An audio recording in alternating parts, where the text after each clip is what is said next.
Warning, this video is intended for adult collectors. It contains plastic collectibles, questionable opinions, and a guy that loves his Japanese noisemakers. Incoming random review in 3, 2, 1.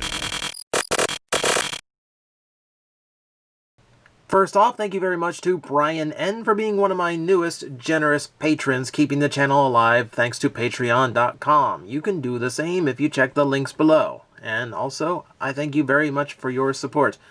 Now, this is going to sound a little bit weird because I'm using my forward-facing mic for this because we're going to have to listen to some audio. But I really wanted to do this as full unboxing review on the spot kind of thing. So we are taking a look at the brand new, the latest video game system out on the market. The Game & Watch by Nintendo. Yep, in this quaint little retro packaging, we have got a miniature version of Super Mario Brothers, which is, you know, kind of a weird little novelty and kind of an expensive novelty. So we'll actually find out if it is worth it or if it is not. First off, I do really like the retro packaging here. The packaging does mimic the original Game & Watch style packaging, but you will notice there's a lot of overlays here. We got a lot of Mario graphics like on the top for the actual like world and like the HUD for the game. You've got some of the blocks and warp pipes, lots of classic designs. If you look all around here, you're going to start finding little things. You know, there's a bullet bill, and you can see a Lakitu and a Paracoopa. See if we can look around, look on the back. There's Bowser. Still on that bridge. You're going to dump him 8 times in a row, and he's still going to get back up on that bridge in the next game. But yeah, as you can see, Super Mario Brothers, The Lost Levels. So we've got 64 levels of classic Super Mario Brothers gameplay. Ball, one of the original Game & Watch games, done up a little bit differently here. And time. Now they threw a clock in here because, hey, why not? So, yeah, one thing about all of this Mario display, this is all the external bubble. You can see it's got a protective plastic sleeve on it. So, once I undo this very carefully, because I don't want to hurt anything. I don't want to hurt anything about this packaging. I want to save this packaging. Which I rarely do, but in this case, yes. Alright, so let me... Oh, are you getting stuck on me now? Are you getting stuck on me? Oh. I thought it was like a full box cover. Nope, it's just it's a plastic sleeve. Okay. Well, it just makes me look dumb now. Thank you very much, Game & Watch. Without the sleeve, we can see it is just straight up ball. They just pretend that it's not Mario. Aside from the fact that they've changed the character's head to have Mario's head. I don't know why. I don't know, because I guess this just has to be all Mario. But yeah, I dig it. I really like the retro style here. So, let me open this up. Special thanks to you. I like that. We have Luigi's head on there too. That's fun. I don't think Luigi's actually on the system, but hey, it is. We have a USB power cord with a Type-C connection if you want a longer extension or longer cable to charge it, so you know which one to use. Nice little, okay, little protective casing and a little bit of protective foam. And voila. The unit itself. I don't think I've ever held like a real like proper Game & Watch in my hand. So I don't know how well this scales, but it is quite small. Like in hand, yeah, it's a tiny little thing and there's not a lot of weight to it. This is a very lightweight little piece of gadgetry. We see here over on the sides, I see a power button and I see our recharge slot. If we look around, I guess that's a speaker on that side. Nothing else seems to be sticking out per se. The buttons here, the buttons on the right side actually do have like a little bit of a rubbery feel to them. They actually have a nice texture. And then D-pad feels nice. Yeah, some good click. Some good, yeah. So the function buttons all feel right. God, I wish there was something here. I wish there was something here, but that kind of breaks it. Let's see if there's actually a charge left over. There is a charge. press the time button. Okay. So yeah, this is the clock function, as you can see. I don't really... Yeah, I didn't check to see what time it was before I started this. That seems really silly of me now, doesn't it? Oh, well, it doesn't matter. What you can tell here is the clock itself. Yeah, they did a lot of fun little things with this. So if you wait long enough, you can do certain things with it. It has a day-night cycle. So if I want to change the time to actually reflect something like early in the morning or late at night, it'll reflect that. If I hit the time button, I can switch the graphics so I can get a little bit of different variety depending on my preference. Now, if I hit the down button, it'll spawn an enemy. But right now, it's getting ready to change over, so it doesn't do that. Well, Mario started moonwalking. And boom. Over the one. And now when I hit the down button, I can just rain enemies down from the sky. Just however many Koopa Troopa I need. Yeah, and if Mario dies on the screen, he just respawns, so you have that too. What else can I do here? If I hit both of the buttons at the same time, it blinks, so I guess if you can't see the bricks and see the time, I guess you have that as an option. And we have a little video if you hold down the A button, but I don't know if it's a video that Nintendo has copyrighted, because it's a really old little silly video they did for Mario once upon a time. I'm not gonna play it here just because, yeah, it's goofball.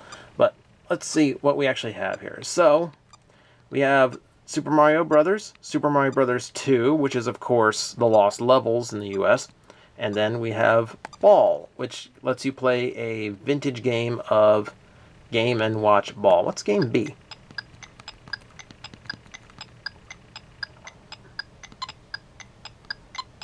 So behold, the original Nintendo video games. This was about as simple as it was, so just make sure you don't drop the balls.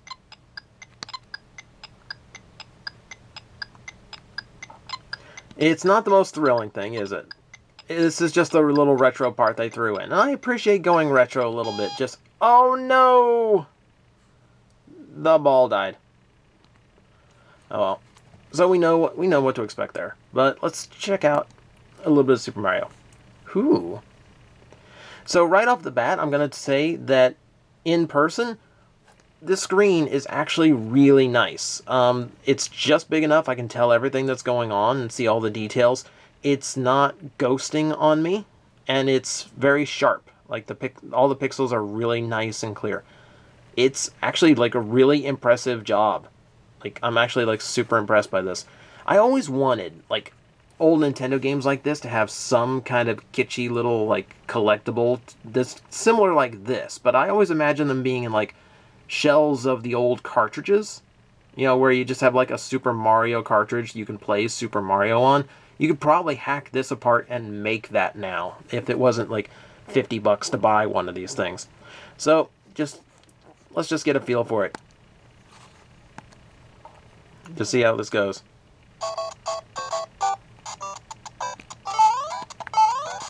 Nope, controls are about as responsive as I remember. The original Mario, not the most responsive game, because he's got a little bit of momentum to his walk. Also occurs to me, I have no idea how well you can hear me over the music, because the music's actually a little bit louder than I expected from this thing. And give it a one up. Oh, that's okay. You know, I can play an entire stream of Super Mario 64 and make it look easy, and then I screw up something relatively simple on the original Mario Brothers here. I missed the invincibility star. Yeah, don't die there. That would be really embarrassing. No, we're just trying to get to the end of the world to make sure it's beautiful. So that's nice. Even got the fireworks. Alright, let's pop over to Super Mario 2. So, yeah, I'm actually like happy with how this feels. Like the button, like everything feels quality, and like it's Nintendo making one of their like interesting little collectibles, so I wouldn't expect it to not feel quality, you know? Like I expect this kind of thing from Nintendo, you know. We got really good controllers and everything on like the NES Classic and SNES Classic, so I expect the same here. So let's play the super hard version of Mario.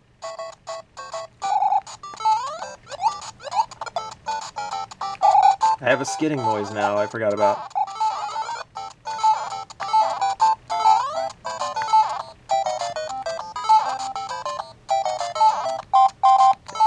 There we go. I'm glad to see it's not just a graphical rehash, because the texture on the ground is unique to Lost Levels. The mushrooms having eyes is unique to this one.